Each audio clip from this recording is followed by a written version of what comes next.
কোন এক অজানা কারণে আমাদের দেশপ্রেমিক এই সেনাবাহিনীর এই নির্মম হত্যাকাণ্ডের রহস্যটাকে কেন যেন চাপা দিয়ে রাখার চেষ্টা করা হচ্ছে বারবার। এটা এই দাবি আলোচনা এই রহস্যের মধ্যে কিন্তু এখনো সেই একটা বেড়া জালের মধ্যে আমরা ঘুরপাক খাচ্ছি।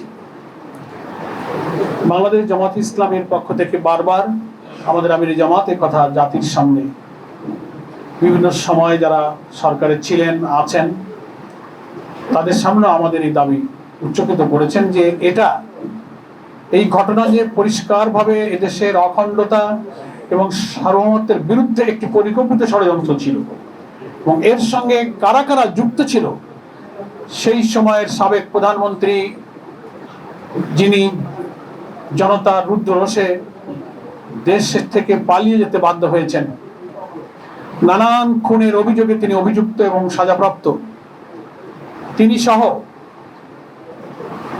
আধিপত্যবাদী শক্তির প্রত্যক্ষ মদদে আমাদের অখণ্ডতা এবং সার্বভৌমত্বকে বিকিয়ে দেওয়ার জন্য ইতিহাসের নৃশংসতম এই সেনা হত্যাযজ্ঞ তাদেরই পরিকল্পনায় হয়েছিল। নানান গোয়েন্দা সংস্থার তথ্যে সেটা উঠে এসেছে। বারবার সে কাহিনী চাপা দিতে চাওয়া হয়েছে নানান এজেন্সির মধ্য থেকে। খুব রহস্যজনক মন্তব্য সেসব এজেন্সির কর্তৃত্ব যারা দায়িত্ব নিয়ে যারা কথা বলেন তারা অনেক সময় এমন কথা বলেছেন জাতি আশাহত হয়েছে।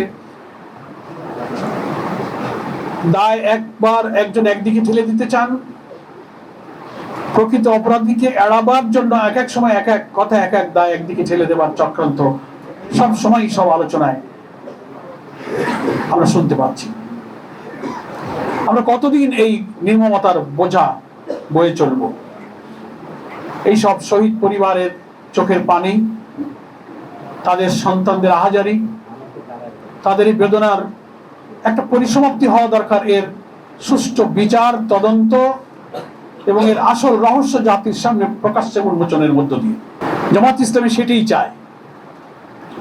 একদিকে বিশেষ ট্রাইব্যুনালে বিচার চলছে, আবার দেখা যায় বিচারিক দিক থেকে বলা হচ্ছে যে আপিল ডিভিশনে বিচারাধীন, এটাকে পুনঃতদন্তের একটা আইনি প্রক্রিয়া ছাড়া যাওয়া যাবে না।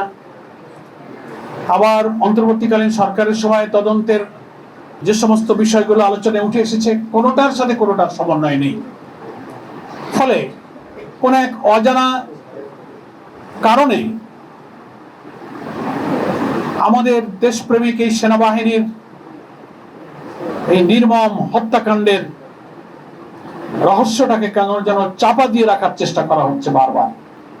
এই জন্য আমরা এই আলোচনাকে আর দীর্ঘ না করে কথা আমাদের মূল আজকে একটাই, যে সেই সময়কার ক্ষমতাসীন প্রধানমন্ত্রীর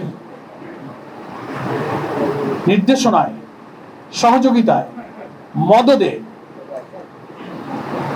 এই ঘটনা যে ঘটেছিল তার সাথে কারা কারা জড়িত ছিল বিভিন্ন সময় বিভিন্নভাবে নাম এসেছে, বিচারের মুখোমুখি হতে যাচ্ছে আমরা শুনতে পাচ্ছি।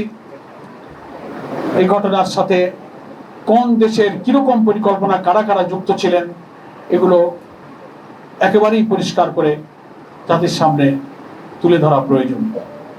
সেই সময়কার ভিডিওগুলো, ছবিগুলো, কিভাবে সেনা অফিসাররা চিৎকার দিচ্ছেন, আহাজারি করছেন।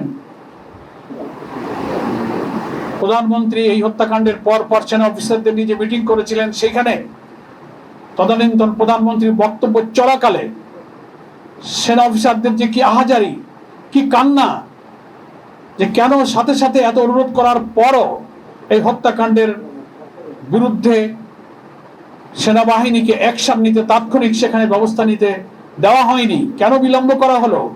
সমস্ত জীবনগুলো শেষ হওয়ার পর লোক দেখানো ব্যবস্থা নিয়ে জাতির সামনে কেন আটক করা হলো, এ নিয়ে সাবেক প্রধানমন্ত্রীর সামনে